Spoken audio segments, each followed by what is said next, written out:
My parents skipped my wedding for my sister's party, but when they came crawling back, I gave them an answer they never expected. I, a 28-year-old woman, have always felt like the black sheep in my family, especially when compared to my younger sister Elaine, a 26-year-old woman. Our parents, particularly our mom, have shown clear favoritism toward Elaine for as long as I can remember.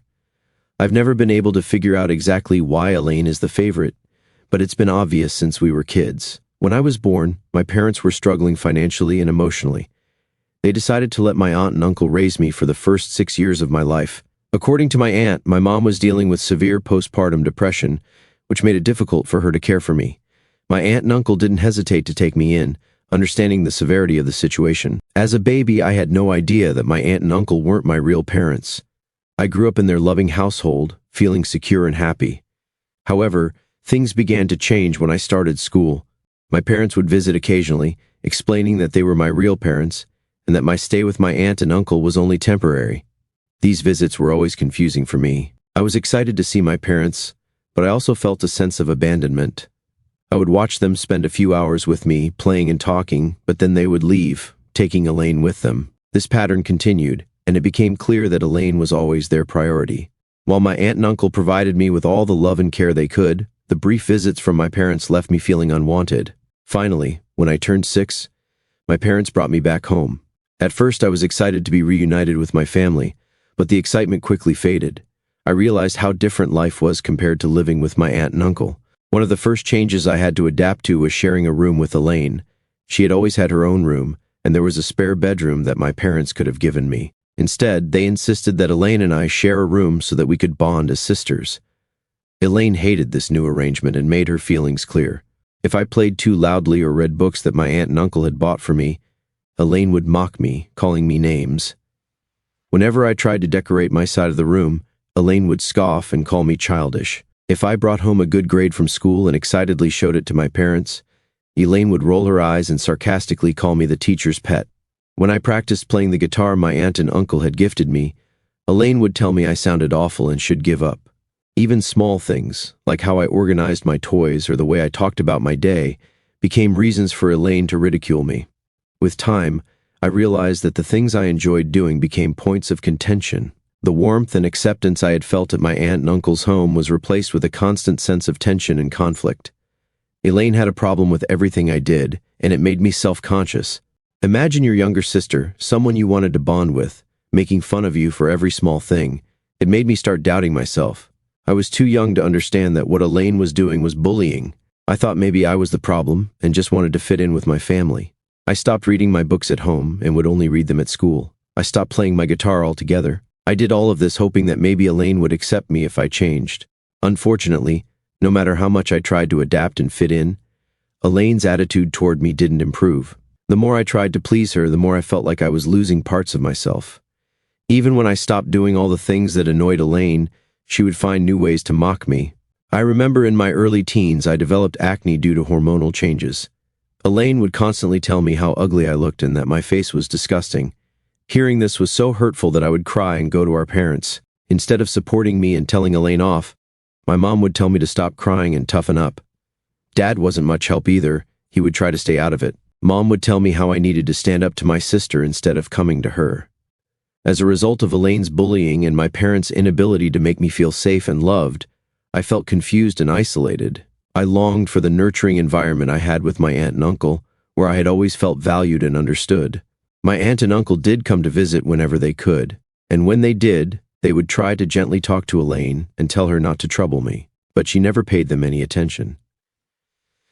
As I grew older, I slowly became a very angry teenager. I remember that even though Elaine was younger than me, she was more popular at school, and she didn't like that I was starting to make friends. She would try to sabotage my friendships by spreading rumors about me. This time, instead of asking my parents for help, I started standing up for myself. I would confront her about the rumors and tell my friends the truth. Elaine would complain to our parents, and I would sometimes get scolded, but I still felt a mix of satisfaction and guilt for retaliating. The last straw that proved to me exactly how much my parents favored Elaine over me was during my high school graduation. I had worked hard throughout high school and was graduating with honors. I wanted my parents' support and presence at the ceremony, hoping for their pride and encouragement. However, just days before the ceremony, my mother informed me that Elaine had a dance recital scheduled on the same day.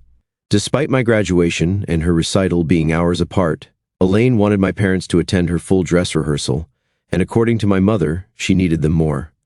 My mother assured me that my dad would be there to support me. Though disappointed, I resigned myself to the idea that at least one parent would be there for me. On the day of the ceremony, I was shocked when even my dad didn't show up. Apparently, my mom had called him urgently, saying Elaine was having a panic attack before her rehearsal and needed him there to calm her down. Dad chose to rush to Elaine's side instead of coming to my graduation.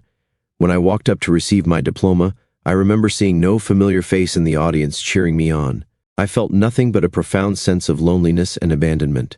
Later, when I returned home, both my parents and Elaine were absent. I called them, only to learn that they were still with Elaine, celebrating her successful rehearsal. Hours passed before they returned, jubilant and celebrating Elaine's performance. They hugged her tightly and praised her accomplishments as if it were the most significant event of the year. I couldn't shake the jealousy and hurt I felt at that moment. My parents didn't even apologize to me for missing my graduation. It was a stark realization of where I stood in my parents' priorities. Despite my hard work and achievements, I was always overshadowed and unappreciated compared to Elaine. This entire thing became a turning point in my understanding of how my parents viewed us, and it shaped my perception of myself within my own family. I started to stop asking my parents for help or for them to be present. I stopped thinking that I could depend on them. Whenever I performed well in my studies or extracurricular activities, I no longer bothered telling them anything. The only people I could talk freely about my achievements with were my aunt and uncle, and they always appreciated me, even for small things. Their words meant more to me than any recognition from my parents ever could. When Elaine graduated from high school and was accepted into a prestigious university, my parents made a huge celebration out of it. They were bursting with pride, bragging about her achievements to everyone, and hosting a party in her honor. I congratulated my sister because I genuinely felt happy for her despite our difficult relationship. A year later, when I graduated from college with a degree in computer science and a job offer from a top tech company, my parents did nothing of that sort. Seeing this, my aunt and uncle wanted to celebrate my achievement by organizing a small gathering with close relatives and some of my friends. Initially intended to be a modest affair, word spread, and many more family members and friends expressed their desire to join and show their support for me. However, my parents expressed disapproval, deeming this celebration as over the top. They felt that I didn't deserve such a lavish celebration, especially when they hadn't done the same for Elaine when she started college. Admittedly, the party that my aunt and uncle were throwing for me was indeed more elaborate than the one Elaine had when she graduated high school. However, I wish my parents could have let me have just one day without complaining. My mother argued that Elaine would feel really bad if she found out that our aunt and uncle were celebrating me with a party, especially considering they had only given her a gift card when she graduated. My aunt, visibly upset, reminded my mother how she and my uncle always had to step in to support and celebrate me because my parents never did. She pointed out how my parents had enthusiastically celebrated Elaine's achievements, but seemed indifferent to mine. My uncle echoed her sentiments, questioning why there was a double standard in celebrating their children's successes. In response, my parents defended themselves, arguing that it was challenging to balance celebrations for two children and that their focus had naturally been on Elaine's milestones since she was the youngest. They claimed their hands were full and that they couldn't do everything for both of us equally. My mother further justified that just because they didn't celebrate me enough didn't mean that they didn't love me. Thankfully, my aunt and uncle were not convinced. My uncle argued back passionately that being parents meant being there for both children, not just one. He criticized my parents for not treating me with the same enthusiasm and support they always showed Elaine. In the end, my parents had no argument to stand on, so I did end up having a big party, just as my aunt and uncle wanted me to have. I had invited Elaine to attend, but she told me she was too busy with college preparations to attend a silly little party.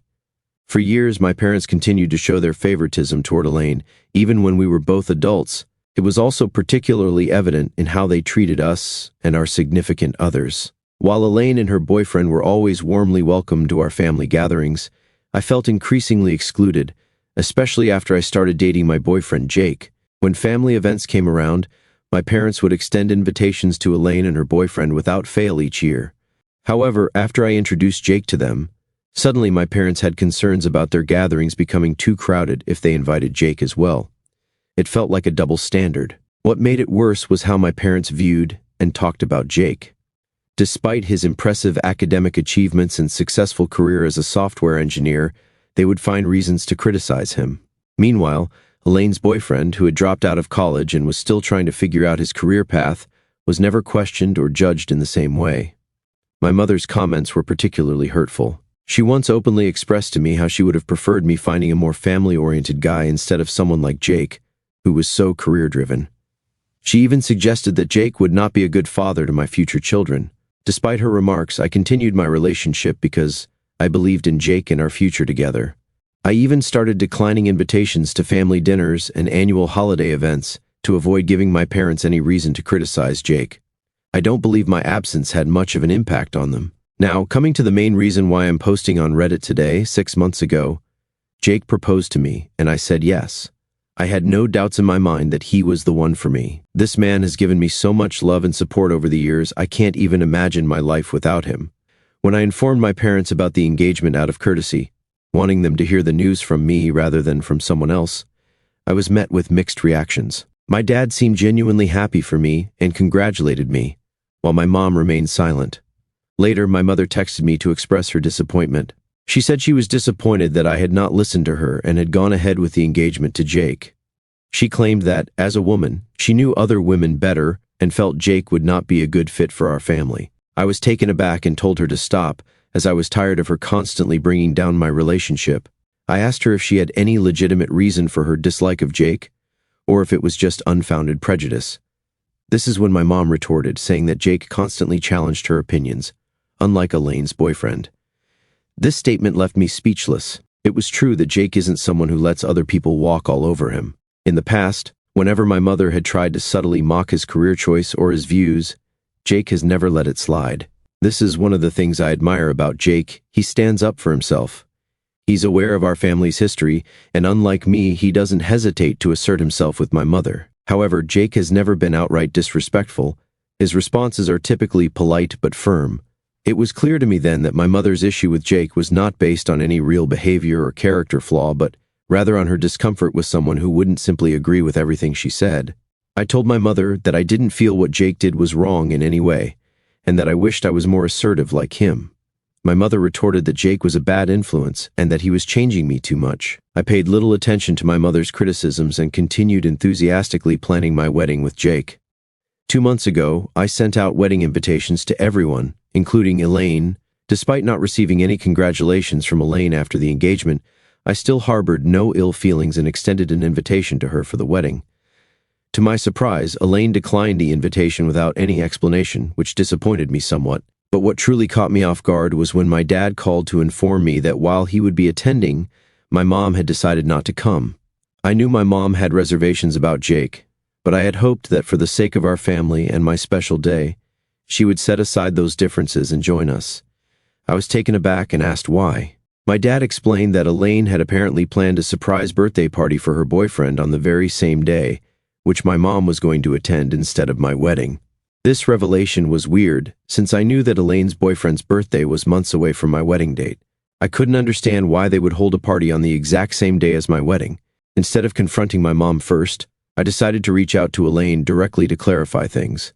Although we didn't often speak, I wanted to handle the situation with respect and dignity. I called Elaine and asked her straightforwardly about the birthday party, and if that was really the reason she wasn't planning to attend my wedding.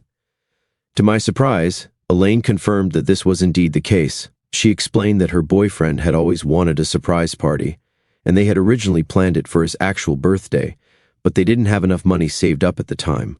Hence, Elaine admitted that she had gone out of her way to make it up to her boyfriend by working hard and finding a special venue for their celebration that fit within their budget. Unfortunately, the only available date for this venue happened to coincide with my wedding day. I expressed my disappointment and gently suggested that she could have chosen a different date, emphasizing just how much I would have appreciated her presence at my wedding. However, Elaine replied that her boyfriend's happiness came above everything else and made it clear that she wasn't willing to change their party date just to accommodate my wedding plans. Her words stung, and she didn't even wait for me to reply before disconnecting the call. Later, when I called my mom to discuss the situation, she resorted to the same age-old explanation she often used with me. She insisted that Elaine would feel hurt if she didn't attend her boyfriend's party, and reiterated that my dad was already planning to attend my wedding, so I shouldn't be selfish and expect her to come as well. I told her, my voice almost breaking, just how painful it was for me to constantly feel like she treated me as inferior compared to my sister. I explained to her that she could do as she wished, but I was no longer going to acknowledge her as a parent after this. My mother scoffed at my words and told me that I should not be so overdramatic over my wedding. After the fallout with my mom over her refusal to attend my wedding, I chose to cut off communication with her entirely. My main focus shifted to ensuring that Jake and I had the most beautiful wedding possible and that our celebration was filled with joy and love. Despite my disappointment with my mom, I was grateful that my dad honored his promise and stood by me on my special day. When Jake and I finally tied the knot, my aunt and uncle, who had already anticipated my mom's absence despite their urging, were understandably upset and disappointed. They had even warned my mom beforehand, emphasizing the importance of her presence. The fact that she still chose not to come struck a deep chord with them. What made matters worse was when Elaine uploaded pictures from her boyfriend's surprise party, where my mother could be seen dancing and drinking as if she didn't have a care in the world. The issue wasn't what she was doing, but the way they both seemed to flaunt their disregard for my feelings about their absence from my wedding. My mom never once called me or Jake to check up on us or congratulate us throughout the whole day. Post-wedding, my aunt and uncle didn't hesitate to confront my mom about her absence from my wedding. They didn't hold back, expressing their disappointment in her behavior, and didn't mince words while telling her plainly that they were fed up with how poorly she had treated me over the years. They told her that they had given her more than enough chances to be a good mother, but she clearly only cared about Elaine. They went as far as to threaten her with consequences, including potentially removing her from their will.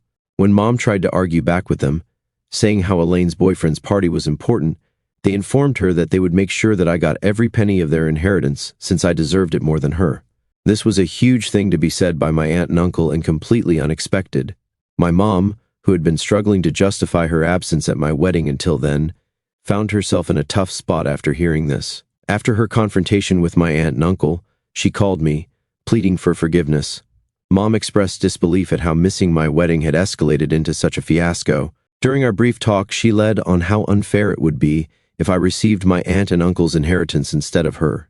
She urged me to persuade them not to proceed with any decisions related to their estate. Clearly, she was more concerned about inheriting money than fixing our strained relationship. Hence, I didn't engage in much conversation with her, as I was on my honeymoon and wanted to preserve my mood. However, lately, after I came back from my honeymoon, she's been calling me almost every day, pleading for another chance to make things right between us. She suggested that Jake and I should have another wedding ceremony, this time with just close family members if possible, so she can also attend. She's expressed regret over missing my wedding and insists that I should give her an opportunity to remedy the situation. Her change of heart and persistent requests have put me in a tough spot. On one hand, I understand her desire to make amends, but on the other, it's hard to ignore the hurt caused by her absence and the deeper issues it represents. I don't want to plan another wedding just for her to attend. Also, out of nowhere, Elaine sent me a text, saying how I should not have involved our aunt and uncle in our private matters, and that Mom is really afraid of losing her inheritance. She said for the sake of Mom, I should stage another wedding, just to restore the peace within our family. I don't know if I should give in to the demands of my mom and Elaine to have another wedding. I talked to Jake about the whole situation. He was understandably upset about how my family had treated us, especially on our wedding day. He agreed that having another wedding would be unnecessary and potentially harmful to our emotional well-being. Jake believes I should stand up to my mom and tell her that she had her chance to attend our original wedding, but she chose not to, so now she has to deal with the consequences of her actions. I decided to take Jake's advice and the advice of many commenters. I called my mom and had a long, honest conversation with her. I told her that I appreciated her apology, but I wasn't willing to have another wedding ceremony just to appease her. I explained that her absence at my wedding was just the tip of the iceberg. It was a culmination of years of favoritism and neglect. My mom tried to defend herself, saying she always loved me but found it difficult to connect with me after I lived with my aunt and uncle for so long. She claimed that she felt like she didn't know how to be a mother to me, and that's why she gravitated toward Elaine. I told her that while I could understand her struggle, it didn't excuse her behavior over the years. I also addressed the inheritance issue. I made it clear that I had no intention of influencing my aunt and uncle's decision about their will. I told her that their choice was their own, and if she wanted to change their minds, she needed to speak to them directly and work on repairing her relationship with them. The conversation ended with my mom in tears, begging me to reconsider. I stood my ground and told her that while I was open to working on our relationship in the future, I needed time and space to heal. I also made it clear that any reconciliation would need to include acknowledgement of past hurts and a genuine effort to change. After my conversation with my mom, I received an unexpected call from Elaine. To my surprise, she wanted to meet up and talk curious about what she had to say. I agreed to meet her at a local cafe. When we met, Elaine seemed nervous and uncomfortable. She started by apologizing for missing my wedding and for her behavior over the years. She admitted that she had always been jealous of the close relationship I had with our aunt and uncle, and that she felt like she had to compete for our parents' attention. Elaine then dropped a bombshell. She revealed that she and her boyfriend had broken up shortly after his surprise party. Apparently, the stress of planning the party and the guilt of missing my wedding had put a strain on their relationship. She confessed that she regretted prioritizing the party over my wedding, and that she wished she could turn back time. I was shocked by Elaine's confession and honesty. For the first time in years, I saw vulnerability in my sister. We ended up talking for hours, sharing our perspectives on our childhood and our relationship with our parents. Elaine admitted that she had often felt pressured by our mom to be perfect, and that she resented me for seemingly having an escape with our aunt and uncle. While this conversation didn't erase years of hurt, it felt like a step in the right direction. Elaine and I agreed to work on our relationship and to be more open and honest with each other in the future. However, just as things seemed to be looking up with Elaine, I received some troubling news from my aunt and uncle. They called to inform me that my mom had shown up at their house, demanding to know why they were planning to leave their inheritance to me. Apparently, she had accused them of trying to buy my love and loyalty with money. My aunt and uncle were upset by my mom's behavior and accusations. They reassured me that their decision about their will was based on their love for me and their disapproval of how my parents had treated me over the years. They also mentioned that my mom had threatened to contest the will if they went through with their plan. This situation has created a new layer of tension in the family. I feel guilty that my aunt and uncle are facing such stress because of me, even though I know it's not really my fault. I'm also worried about how this might affect my budding reconciliation with Elaine. Jake has been incredibly supportive throughout all of this. He suggested that we take a short trip away to clear our heads and get some perspective on the situation. I'm considering taking him up on this offer. I'm at a loss for what to do next. Should I try to mediate between my mom and my aunt and uncle? Should I stay out of it entirely? How do I navigate my new relationship with Elaine in light of all this drama? Any advice would be greatly appreciated. After much consideration, Jake and I decided to take that short trip he suggested. We spent a week at a quiet beach resort, away from all the family drama. It was exactly what we needed, time to relax, reconnect, and gain some perspective on everything that had happened. During our trip, I received a call from my dad. He rarely reaches out independently, so I knew something significant must have happened. Dad informed me that Mom had suffered a minor heart attack. She was stable and recovering in the hospital, but the doctors advised her to avoid stress. Despite my complicated feelings toward my mom, I felt worried and guilty. Jake and I cut our trip short and returned home immediately. When we arrived at the hospital, we found Elaine already there, looking exhausted and worried. To my surprise, my aunt and uncle were also present. They explained that despite their recent conflicts with Mom, they couldn't stay away when they heard about her health scare. Their presence seemed to have a calming effect on everyone. When I entered Mom's hospital room, I was struck by how small and vulnerable she looked. Her eyes filled with tears when she saw me, and she reached out to hold my hand. For the first time in years, I saw genuine remorse in her eyes. Mom began to speak, her voice weak but determined. She apologized for her behavior over the years, admitting that she had let her insecurities and fears drive a wedge between us. She confessed that she had always felt inadequate as a mother, especially after giving me to my aunt and uncle for those early years. Instead of working to overcome those feelings, she had channeled her energy into Elaine, creating an unhealthy dynamic in our family. What she said next shocked me. Mom revealed that she had been seeing a therapist for the past month, trying to work through her issues and understand why she had treated me the way she did. She said that her heart attack had been a wake-up call, making her realize that she needed to make things right before it was too late. Elaine, who had been listening silently, suddenly burst into tears. She apologized for her role in the family dysfunction, admitting that she had often taken advantage of Mom's favoritism instead of standing up for me. She expressed regret for missing my wedding and for not being a better sister over the years. As we talked, years of pent-up emotions came pouring out. There were tears, accusations, and painful truths shared, but for the first time, it felt like we were all truly listening to each other. In the midst of this emotional conversation, My aunt and uncle joined us. They shared their perspective on the situation, explaining why they had made the decision about their will. They emphasized that it wasn't about playing favorites, but about trying to right what they saw as years of imbalance in the family. To everyone's surprise, Mom asked my aunt and uncle to keep their original plan for the will. She said that she now understood why they had made that decision and that she no longer wanted to contest it.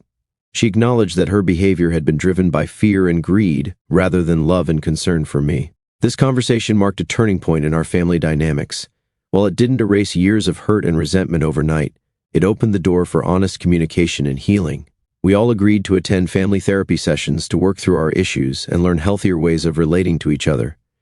As for Jake and me, we're cautiously optimistic about these developments. We've decided to maintain healthy boundaries with my family while giving them a chance to prove that they're serious about change. Jake has been incredibly supportive throughout this process, reminding me that it's okay to protect myself emotionally while also being open to reconciliation. I know we have a long road ahead of us, but for the first time in years, I feel hopeful about my relationship with my family.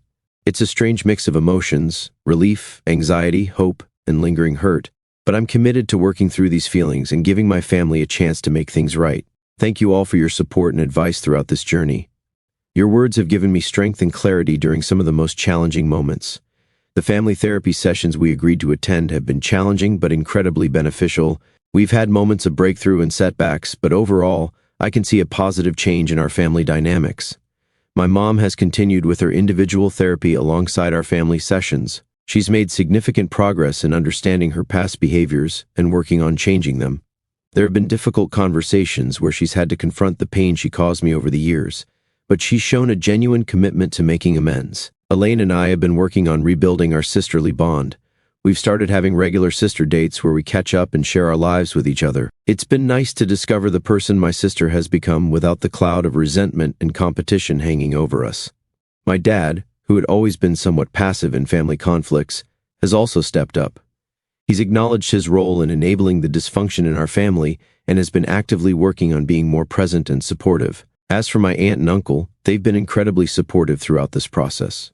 They've participated in some of our family therapy sessions, helping to provide context and perspective on our family history. They've also maintained their decision about their will, but it's no longer a point of contention in the family. Jake has been my rock through all of this. He's been patient and understanding, offering support when I need it, and space when things get overwhelming. His presence has been a constant reminder of the healthy, loving relationship I deserve.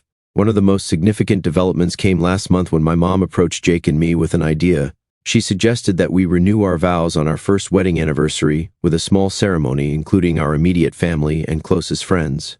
Unlike her previous suggestion of a second wedding, this felt genuine and not driven by guilt or ulterior motives. After discussing it thoroughly, Jake and I agreed. We saw it as an opportunity to celebrate our love and the progress our family has made. The ceremony was intimate and beautiful, filled with emotion and sincerity. Seeing my mom, dad, and Elaine there, genuinely happy for us, was a moment I'll cherish forever. I won't pretend that everything is perfect now. We still have our moments of tension, and old habits sometimes resurface. But the difference is that now we have the tools and the willingness to address these issues head-on. I've learned that healing family relationships is a long, ongoing process. It requires patience, forgiveness, and a commitment from all parties involved. While I'm cautiously optimistic about the future of my family relationships, I'm also proud of the boundaries I've maintained and the personal growth I've achieved through this journey.